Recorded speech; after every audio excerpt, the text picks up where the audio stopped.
for cold filtered water, we're going to use 2 cups plus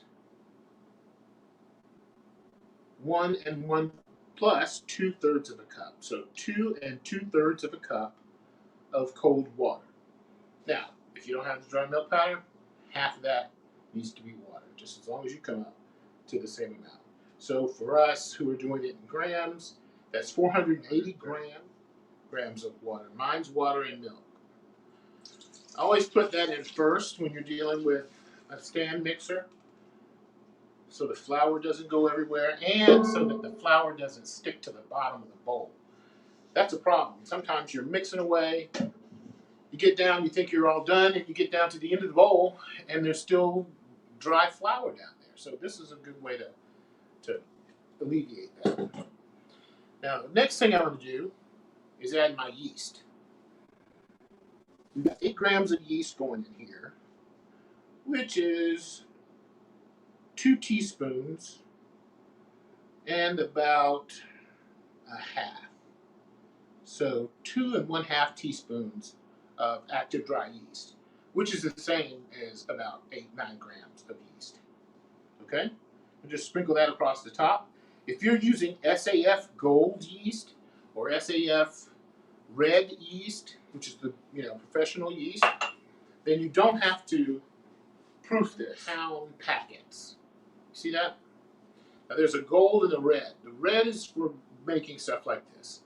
A gold is if you're making more delicate pastry, something that has a lot more butter, sugar, eggs in it. But they don't really, it's not that big a deal. You get this stuff and you never have to worry about it again. I get this. I know that those little sachets in the grocery store can cost, what, $1.50 a piece? This is a pound that I get for $3.45 at the chef store. So it's up to you. Chef store's the place to go for that. Next ingredient. So we got flour, we got yeast. What do we feed the yeast? Sugar, because it's not a sourdough. So let's go with some suka. 40 grams of sugar. Now, the reason for this is because white bread is a semi-sweet bread. It's not designed to dominate over everything else you're making. You want to be able to taste your ingredients, your sandwich, and your cheese, and your lettuce. But it gives the bread a little bit of character. So go ahead and add 40 grams of yeast. Let's mix this up a little bit.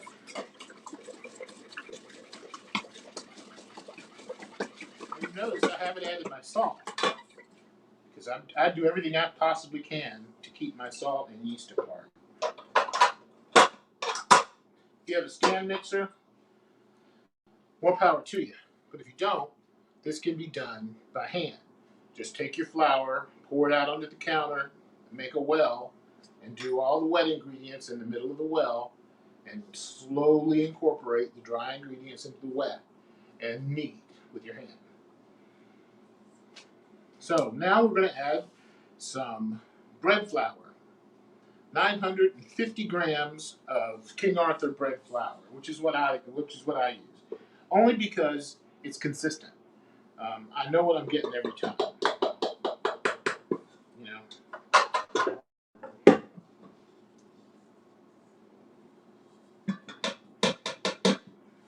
950 grams of bread flour,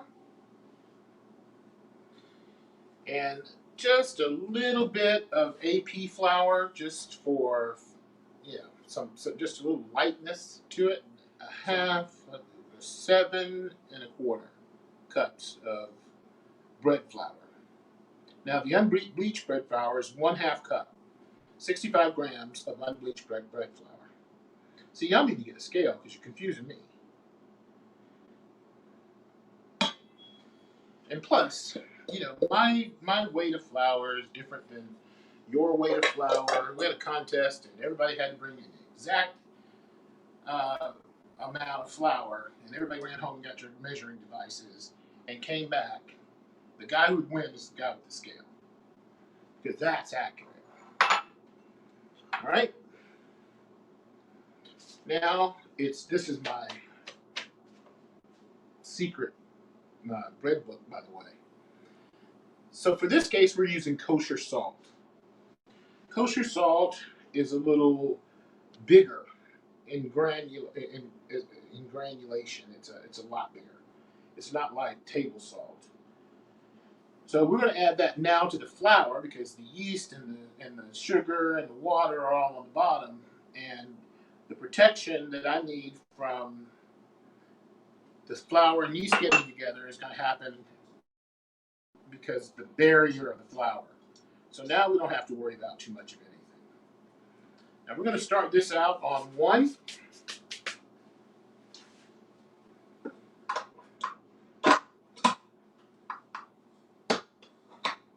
And please remember, you started out on 1 because you don't want to wear this stuff, and it will sling it up all over you.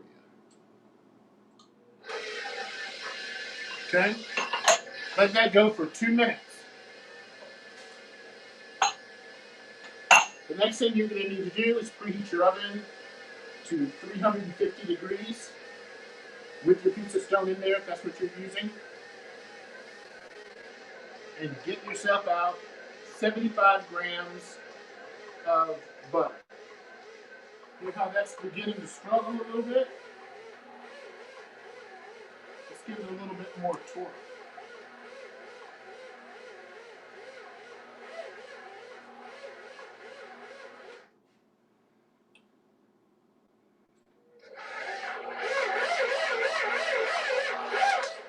Now it's still going to look dry. Like maybe you need to add a little bit more water. Not yet.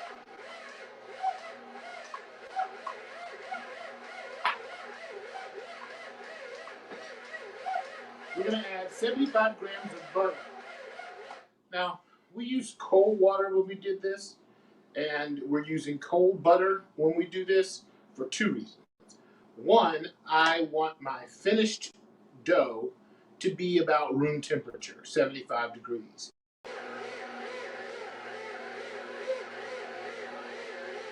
Now, if you watch your dough, pay attention to it, what it feels like, what it looks like, you learn what it's telling you it needs. Now, this is telling me that it's close to being kneaded, but I'm not getting the energy into the dough that I need to make it as beautiful as it needs to be. But that's not bad. Look, it's not a bad piece of dough. But you can see that it's not quite smooth yet. So let's get to work. I'm going to take a little bit of flour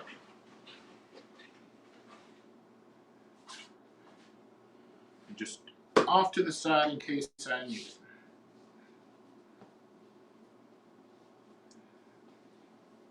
So I'm folding it back, I'm pushing, folding it back on itself, pushing, folding it back on itself. Little flour as possible. I busted up my elbow this week. This was what I was hoping I'd be able to do. I can feel the air in here. Yep, I'm starting to hear little air burps. But we're going for something different. We're going for a Windowpane test. Windowpane test is when you grab a piece of the dough and you stretch it out till you can maybe see through it a little bit.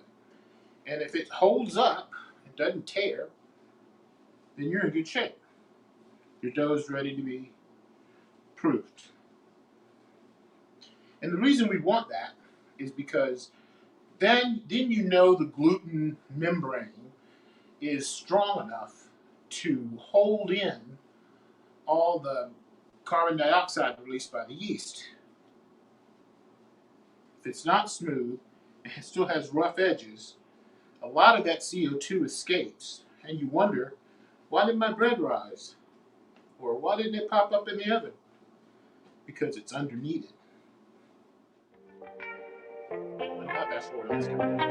I'm cheating because well, see where we are.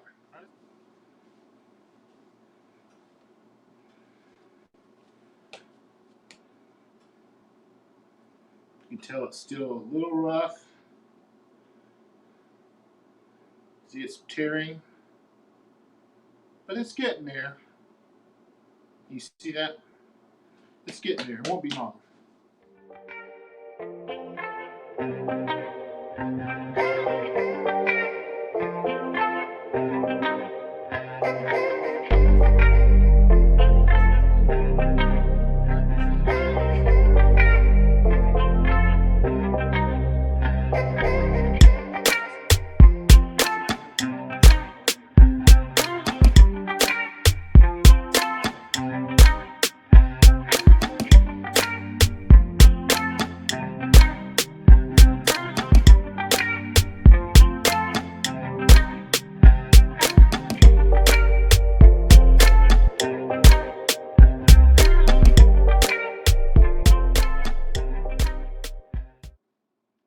Alright, now we don't have to be so strenuous, we just want to be delicate. Don't want to tear anything. We're getting there. Much smoother.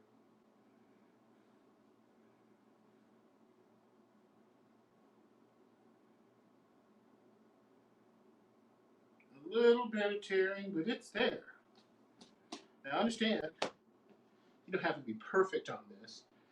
It's just you want to be really close because more kneading is going to happen as you let the dough rest.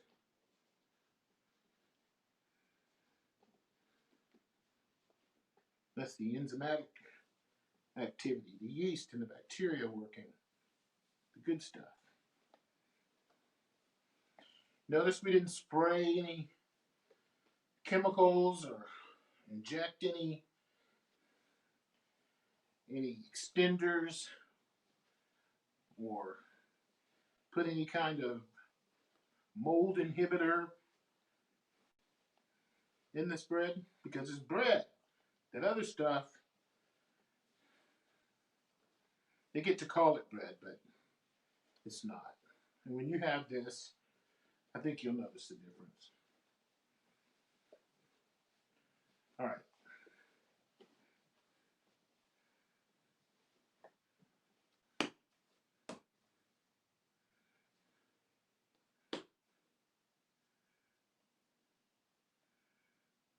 All right, we're good.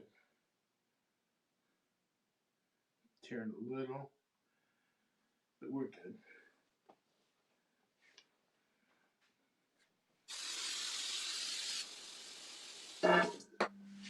Yeah, there's a better way to do that. More environmentally friendly. I'm working on it.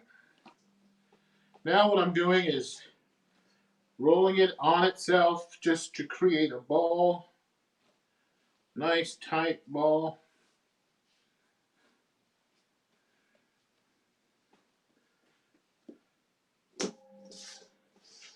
Some people will wipe that around in the bowl so they're covered.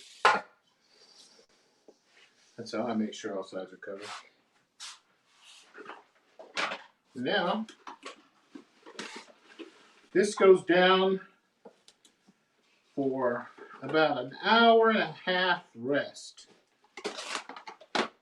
This isn't hard because once this is proofed and you're able to stick a damp finger into the dough and it bounces back part of the way, you know it's proofed. If it bounces back all the way, it needs more time. If it doesn't bounce back at all, you've overproofed it. Okay. Now here's one that I've had working over the morning.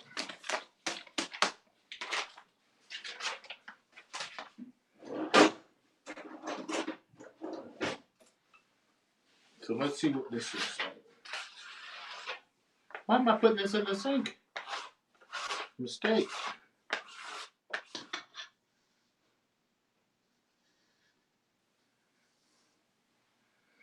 I can't figure out what camera I'm looking at. So if I stick my finger in, it stays in, comes back a little bit. So it's proof enough. Now, a little bit of flour.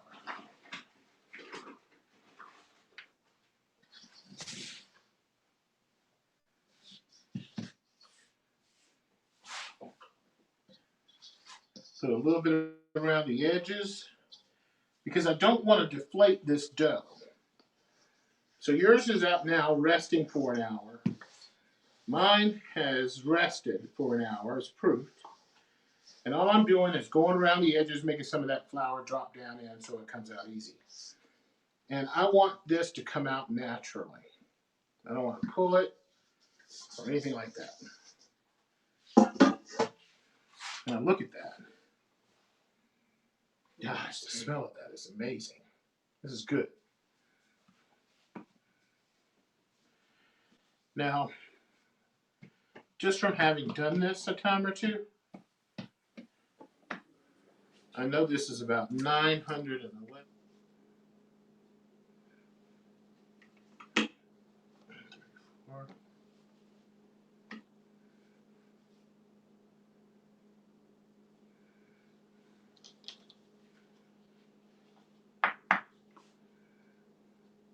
we go.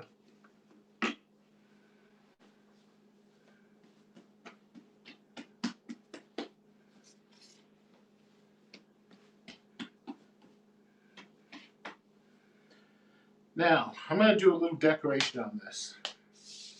So I'm going to take a portion of this dough and set it aside.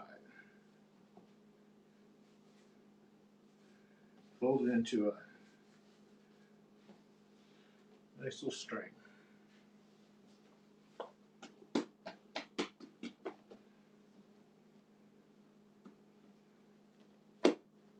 And this is what I'm doing to fold it. Coming from the top, down, making sure these ends are just tucked in. Coming down again. Make sure these edges are sealed.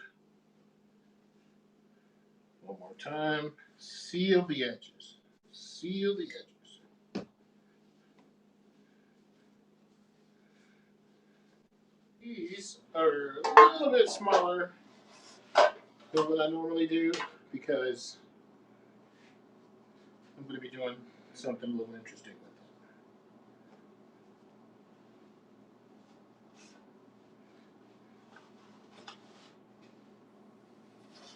it.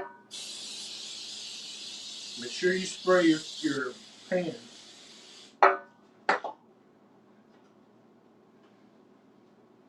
And your seam is on the bottom.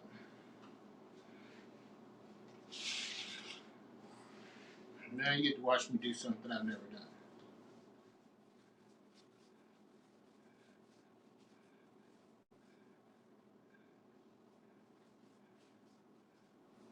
See how that's fighting me?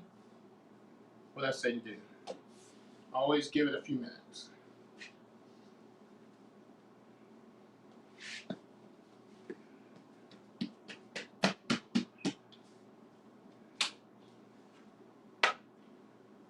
Same thing with this guy, taking a little piece off. Knocking all the big bubbles out. You don't have to use a rolling pin here. As long as you get the big bubbles out and put the yeast back in touch with its food source.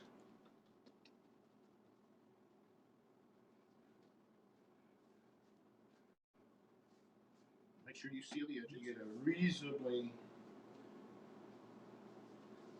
even shaped dough.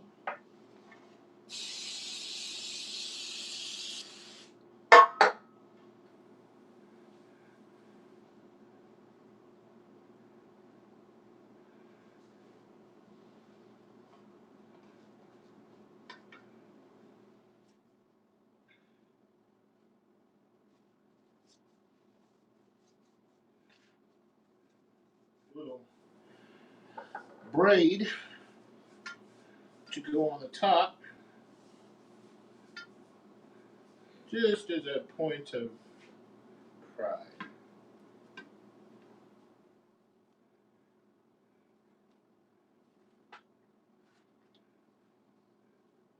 So this is just a simple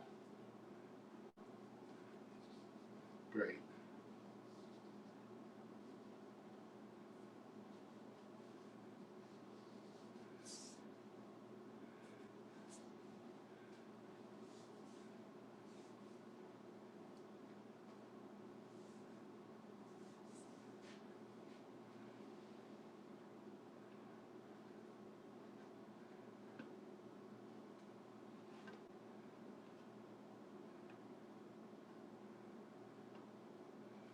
Now you can put a little egg wash under there. That might help to keep it together. But I think it's moisture enough. Well, that decided that for me.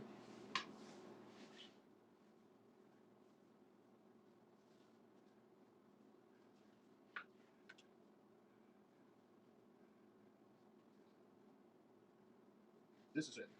Uh, 3-strand braid. I'm not gonna dirty up some dishes to do an egg wash, but you certainly can.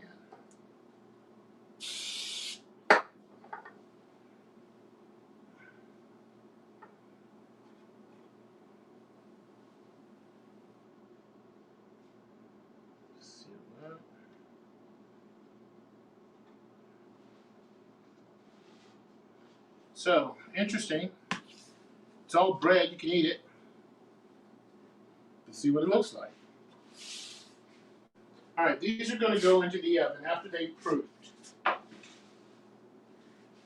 So I put them in a warm spot, and we're in good shape. Now, there's another way to go about this bread, because white bread doesn't really have a lot of flavor other than, the little butter and salt that's in there. If you'd like to increase the amount of flavor in your white bread,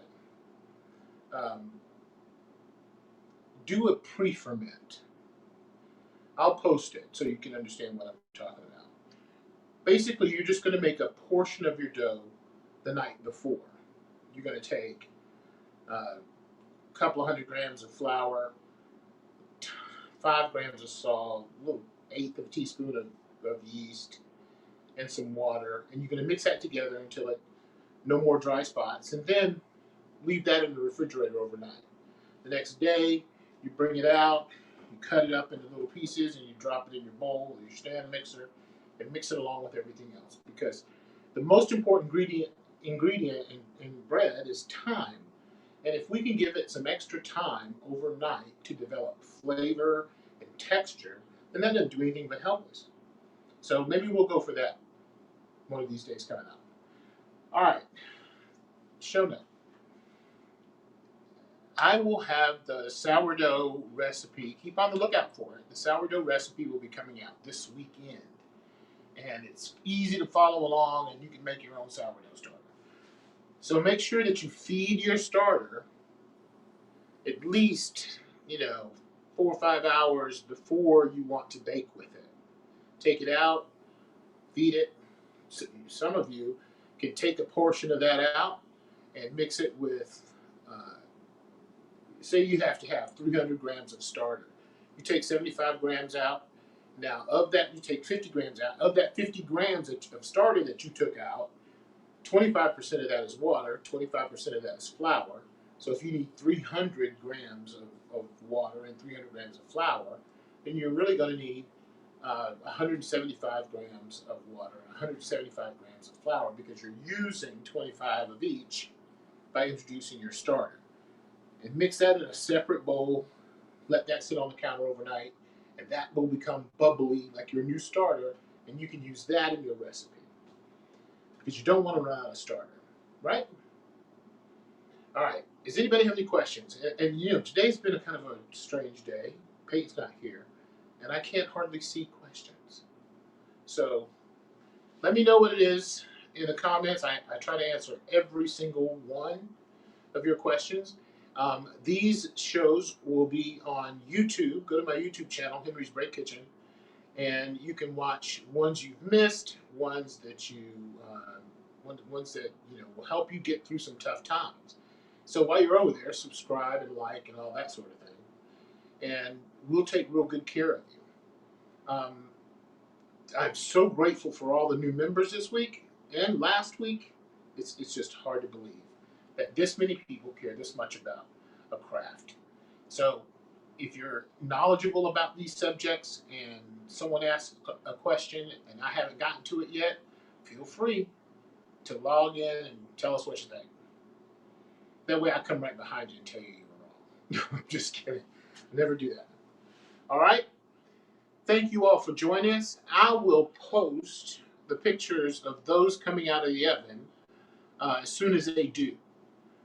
But shortage of bread, shortage of dough makes it impossible to do 8 loaves sometimes all at once. All right? We love you. Thank you for being a part of baking great bread at home. I'm Henry Hunter. I'm out.